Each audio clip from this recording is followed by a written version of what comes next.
안녕하세요. 황해철입니다. 자, 이제 여러분들이 어떤 내용을 해달라는 그런 의견들이 조금씩은 있으신 것 같아서요. 우선은 그 관련된 내용으로 제가 또 가이드를 좀 드리겠습니다. 자, 화해장식 기능사에 대해서 좀 관심이 좀 많으신 것 같네요. 화해장식 기능사에 이제 그 제작하는 방법들이라든지 이게 세부적인 방법들은요, 여러분들이 가이드 받는 선생님들이 계실 거예요. 그 선생님들마다 방법들이 조금씩은 달라요. 이게 결론만 그러한 디자인이 나오면 되는 거기 때문에 제작 과정은 어떤 선생님은 당신께서 이렇게 해 보셨으니 이 방법이 조금 더 낫겠다. 아니면 나는 이것보다는 이게 조금 더 낫겠다. 순서상에서 1번, 2번, 3번, 4번 이런 식으로 하는 게 낫겠다. 이런 식으로 각자 선생님마다 좀 가이드가 좀 있으십니다. 자, 그래서 그거를 제가 지금 여기에서 얘기하는 건 썩 그렇게 긍정적인 내용은 아닌 것 같으니까 제가 지금 말씀드리는 건 이제 감점할 수 있는 감점되는 내용 위주로 좀 설명을 한번 드려볼게요. 이 감점되는 내용도 모든 심사위원 선생님이 똑같이 감점합니다. 이 얘기는 아니에요. 자, 저번에도 잠깐 말씀드렸지만 이거는 디자인적인 부분이고요. 뭐 공식화 해가지고 이렇게 그렇게 할 수 없는 영역의 내용이거든요. 음악 같은 경우에, 미술 같은 경우에, 이 사람은 100점이야. 이 사람은 80점이야. 이게 그 심사하는 선생님들마다 당연히 다 다르잖아요. 미술하는 선생님도 대신에 그건 있어요. 어떤 사람은 100점을 줬는데 어떤 사람은 빵점을 줬어. 이거는 문제가 좀 많이 심각하죠. 이건 심사위원 선생님들의 문제겠지요. 자, 이런 경우는 대부분 없습니다.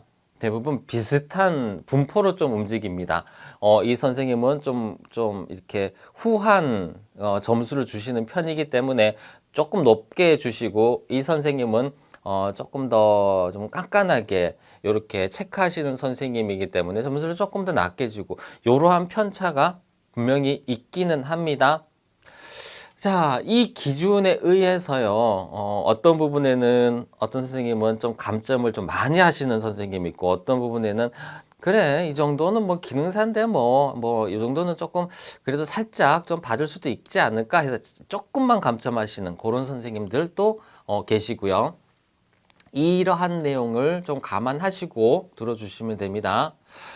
먼저 이제 말씀드려야 되는 종목은요, 이제 꽃다발 종목을 먼저 말씀을 드릴게요. 꽃다발이 아마 여러분들이 제일 힘드시는 영역일 거예요. 꽃꽂이는 뭐 배운 대로 그냥 꽃꽂이 하시면 되는 거니까. 그리고 시간적인 부분이 꽃꽂이가 조금은 여유가 좀 있거든요. 그래서 꽃꽂이보다는 꽃다발, 이거는 시간 안 되면 진짜 처참하거든요. 자, 그래서 꽃다발 부분 잠깐 오늘은 프레이밍에 관해서 한번 말씀을 좀 드려볼게요. 꽃다발 프레임 재료, 선생님 어떤 재료를 사는 게 좋아요? 나는 이거 연습 많이 안 해봤는데 좀 쉽고 빨리 뭐 이렇게 할 수 있는 재료가 있지 않을까요? 물론 이제 그런 재료가 있을 수는 있는데요. 거의 대부분 말채 많이 사세요. 이제 한여름에는 말채가 너무 가늘어서 이게 금방 부러집니다. 그 새순이 막 붙어 있고.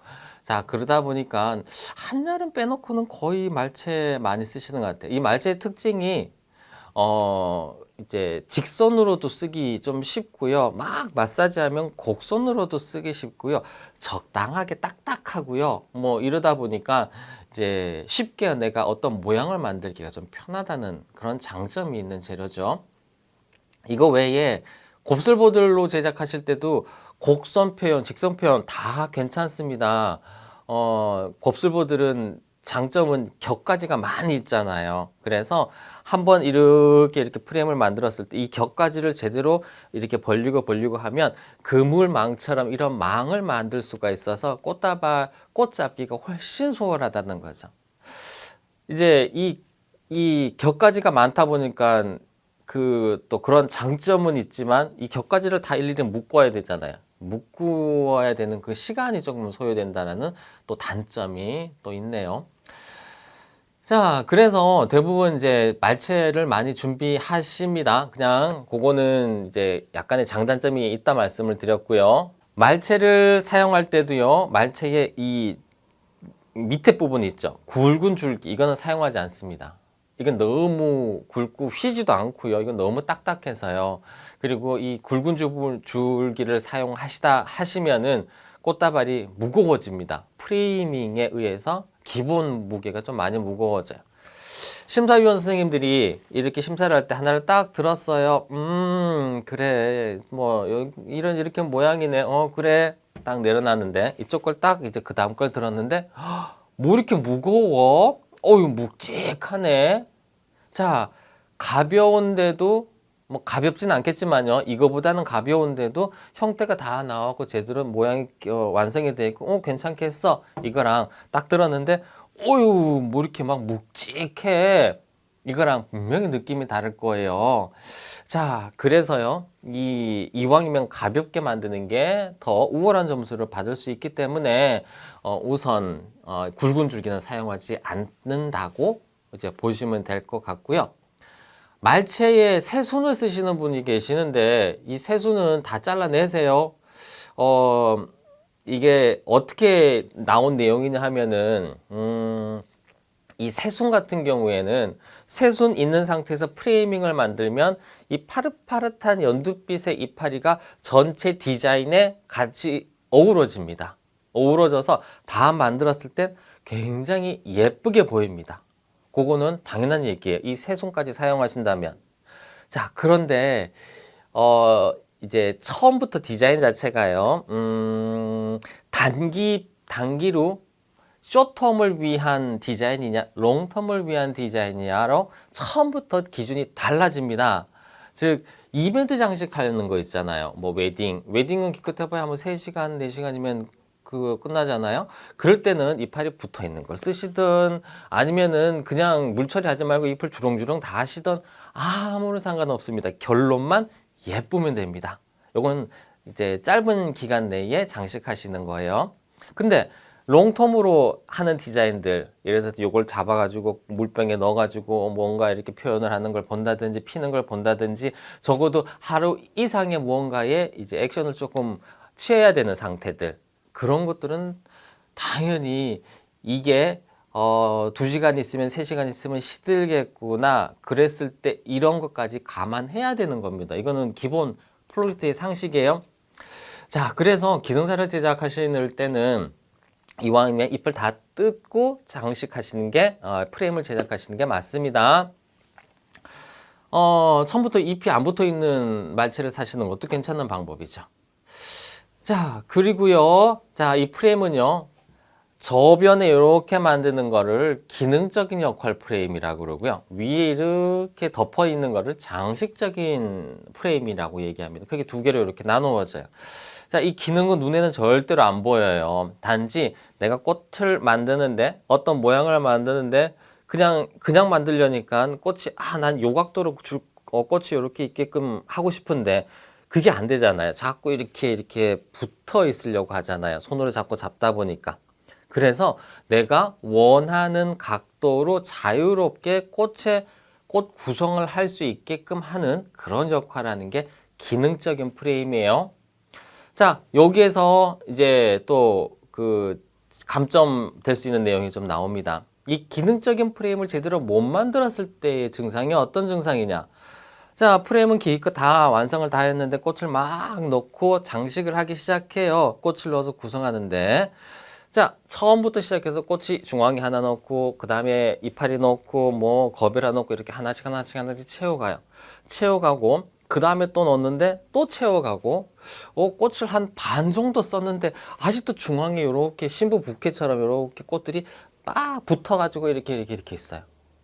자, 이젠 급한 나머지, 재료가 부족하네, 어떡하지 해서 그냥 막 밑에 채우려고 애써요.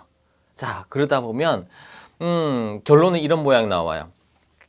중앙 부분에만, 생화가 중앙 부분에만 잔뜩 이렇게 뭉쳐져 있고, 밑에 부분에는, 저변에는 이파리만 가득 채워져 있는 거, 이런 경우 하나가 있고요. 자, 이건 그나마 다행인데, 그것도 안 되고, 중앙 부분에는 꽃이 잔뜩 있고 이파리도 어떻게 하다 보니까 이 기능 프레임을 잘못 만들어서 다 위쪽으로 가 있어서 결국은 이 밑에 테두리 있는 부분에는 휑해요. 프레임을 왜 만들었는지 모르는 느낌처럼 휑하게 나와요. 나는 라운드로 만들기 위해서 이 프레임을 제작한 건데 결론은 프레임이 없다라고 생각을 하는 상태에서 딱 보면 라운드가 아니에요. 이거는 위에만 뽕긋한 뭐 V자 모양, 콘 모양 뭐 이런 모양이 나오는 거죠. 요건 지금 잘못된 거라고 보시면 될 것 같아요. 자, 그래서 이 기능적인 프레임을 아주 기가 막히게 잘 얼기설기 해야지 여러분들이 잘 퍼지게끔 그렇게 꽃 모양을 만들 수가 있습니다. 자, 장식 프레임도 이렇게 위에다가 장식을 하는데 이거는 뭐 여러분들이 기능사다 보니까 예술 막 하고 막 이럴 필요는 없어요. 어떤 분들은 막 뭔가 만들어 가지고 막 따로 만들어서 양쪽으로 붙이시고 이렇게 하시는 분도 계시는데 물론 뭐 이게 퀄리티 상으로 좀 높게 보이긴 하는데요. 기능사에서는 이게 그렇게 큰 중요도는 좀 없습니다. 이제 예술성이라든지 그런 부분에 대해서는 깊이 막 이렇게 점수 배점이라든지 그런 거 잘 하지 않는 편입니다. 자, 그래서 이렇게 하는 것보다는 그냥 형태적인 완성도가 조금 더 있게끔 그냥 장식한다 이렇게 보시면 될 것 같아요. 자, 이게 원래 기능사 관련된 내용을 막 설명을 드리면 엄청나게 좀 길어요. 이거 왜냐하면은 전반적인 꽃꽂이에 관련된 내용을 다 함축적으로 하나의 디자인 안에서 만들어야 되고 그러다 보니까 세세한 심사 기준들이 막 이렇게 만들어지는 거거든요. 그래서 그 심사 기준 하나를 다 설명하면 영상 하나에 하나씩 아마 나와야 될 것 같아요. 자, 제가 지금 드릴 수 있는 내용들까지 해가지고 이제 나머지 영상에도 좀 상세하게 가이드를 좀 더 드려보도록 하겠습니다. 자, 오늘 프레임 제작하는 거 잠깐 말씀을 드렸습니다. 이제 연이어서 동영상을 또 프레임 제작하는 거이고 나머지 부분까지 제가 좀 가이드 다시 한번 좀 드려볼게요. 자, 오늘은 여기까지 할게요.